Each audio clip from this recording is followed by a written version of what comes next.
Así que si el tratamiento primario de la psiquiatría es drogar, se tiene que estar haciendo un montón de recetas ahí fuera. Por supuesto. ¿Sabías que se escriben más de 600 millones de recetas para medicación psiquiátrica cada año? Uf. ¿Pero qué pasa con los pacientes que no quieren drogas? De hecho, el DSM tiene una categoría para eso también. It says V15.81, non-compliance with treatment.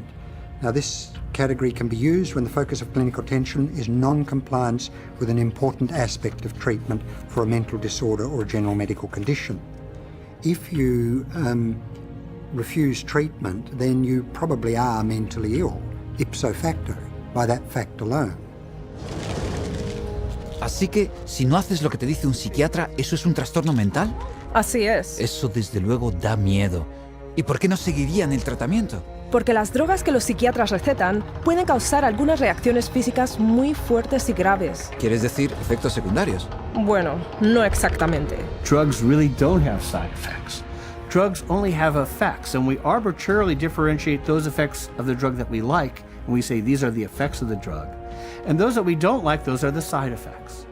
It's akin to saying that a bomb that comes down on a building kills people and destroys the building, and the military general says, oh, killing of the people is really a side effect. No, you cannot separate out the destroying of the building and the killing of the people. And so these are not side effects, these are direct effects of the drug creating disaster. People think antidepressants are going to make them happy, but it's not what they do. They numb them down, and then in themselves there's a withdrawal state from the antidepressants. They just become like robots, some of them. They're not actually able to experience the whole variety and range of human feelings and emotions and work with them and express with them and share them with others. Because once you sort of put somebody on a heavy dose psychotic drug, I mean, you're just dehumanizing them. These are very potent, very toxic medicines, cause on themselves diabetes, high cholesterol, cause what's called a metabolic syndrome, truncal obesity, premature hardening of the arteries. They affect the heart and the lungs and the kidneys, and you never know exactly what to expect. Most psychotropic drugs lead to massive weight gain. Some of them, like olanzapine, for example, can lead to weight gains of 25, 30, even 40 kilos in a year or two.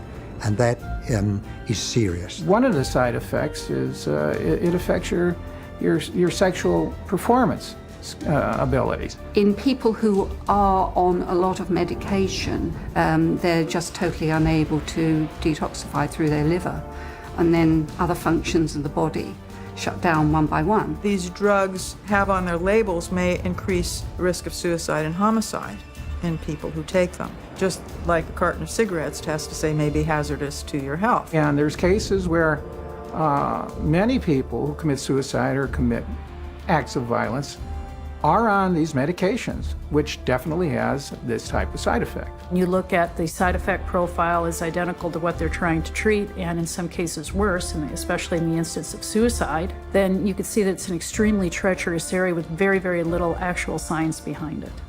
¿Te lo puedes creer? Esas drogas son peligrosas. Sí, y ha habido miles, quizá incluso millones de víctimas que vinieron a la psiquiatría por ayuda, pero se les dieron drogas que en última instancia les destruyeron. Gente como Candace, que tomaba Zoloft porque estaba nerviosa antes de los exámenes. Steven, que se suicidó 19 días después de que lo pusieran a tomar Prozac. Julie, que planeaba ir a la universidad y se colgó después de 7 días de tomar Zoloft. Matthew, de 13 años, cuando se colgó. Matt, un joven de 21 años que tomaba una mezcla de drogas psiquiátricas. Caitlin, que tomaba Zoloft y Trazadone. Beth, a la que se le dio Paxil para los problemas de sueño. Matthew, quien después de empezar con Lexapro. Charles, tomando Clozaril. Caitlin, con 12 años. Megan. Aaron. Espera. Esto es demencial. ¿Me estás diciendo que toda esta gente que se suicidó había estado tomando drogas psiquiátricas? Sí, un estimado de 42.000 muertes al año se han vinculado a drogas psiquiátricas, ya sea por homicidio o por suicidio. Eso es más de 3.000 personas al mes. Tendrían que sacar esas drogas del mercado. Claro que deberían, pero como esas drogas son con mucho el principal tratamiento que los psiquiatras les ofrecen a sus pacientes, ellos restan importancia a los riesgos y sus pacientes pagan el precio. When you get on the psychiatric drugs, you feel just like you don't really want to live anymore. Like, just depressed all the time, and you feel sad. You don't feel like you're in your own skin. It almost feels like you just want to come out of your skin all the time. Get really bad headaches, I'd start shaking, I wouldn't sleep very well, I'd have nightmares. I had started shaking really bad, and it was like uncontrollable, you know, and it's like, I don't understand why I shake so much. It brought on the symptoms that I was trying to escape from, very severe. I'd go through spells where I'd just be completely just dead. There would not be me there. I'd just be standing there and there would be nothing. I think we all have emotions, happy, sad, situational emotions in life, and it didn't allow me to experience them. Don't experience tears, you don't experience a lot of laughter. It just makes life real flat line. I described to a friend of mine as like waking up in a manila folder and it's a cloudy day. Everything is boring, unmemorable, unspecial. It changed me. It changed who I was. It changed the essence of my personality. It just started making me worse. And I got in such bad fights with my brother.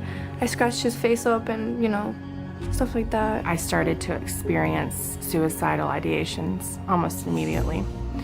And I had never had any feeling like that before. I remember when I was at home one day, I had taken my medication and I thought about killing myself, and I got really scared, so I ran to my brother and I told him, and he just held me and told me not to give up and to just keep trying. And I actually thought that's maybe the one thing that I do have control over, that I could, I could off myself, and I would be out of this roller coaster of an existence. I have been raped. I have been coerced into doing things that I do not care to speak of. But just to put it in perspective, even having experienced that, the experiences and thoughts and loss of self that I had being put on Prozac was the worst violation I have ever experienced. Estoy mudo de estupefacción. La gente ni siquiera sabe lo que estas drogas están haciendo porque confían en su psiquiatra. No solo eso, estudios recientes han mostrado que sus drogas como los antidepresivos no curan trastornos mejor que una pastilla de azúcar, un placebo. Así que, para recapitular, no solo el DSM proporciona la etiqueta que los psiquiatras te ponen, sino que justifica que te droguen con drogas poderosas que tienen un montón de efectos secundarios y que ni siquiera funcionan. Esto está fastidiado. Definitivamente. Y luego todavía se aferran a la idea de que pueden corregir tu conducta indeseada con sustancias químicas.